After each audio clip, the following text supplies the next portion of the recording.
burol ng batikang aktres na si Jacqueline Jose. Hindi po open in public ang kanyang burol dahil naka-open lang ito sa mga nakatrabaho ng aktres at kaibigan at mga kaklose nito sa industriya. Cremated po ang kanyang mga labi na napagpasyahan ng kanyang pamilya. Pumunta sa unang araw ng burol ay si Alden Richard Spotted din si Claudine Barreto na halos hindi makapaniwala at iyak nang makausap niya ang anak ni Jacqueline na si Andy. Spotted din sa unang gabi ni Miss Jack ay ang batikang aktor na si Christopher De Leon. Spotted din si Ivana Alawi na nakatrabaho ni Jacqueline Jose sa Batang Quiapo.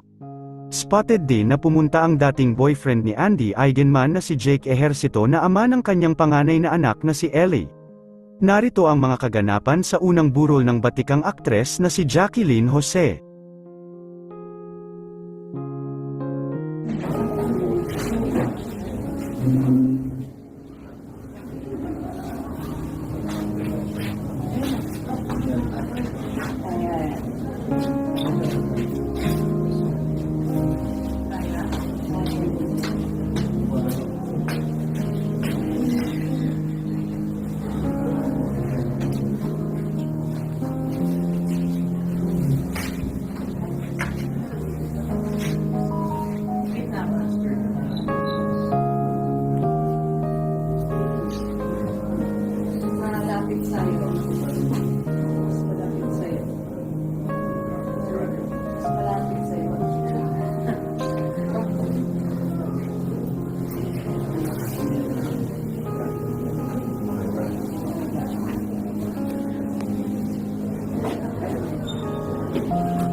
Sa middle ba?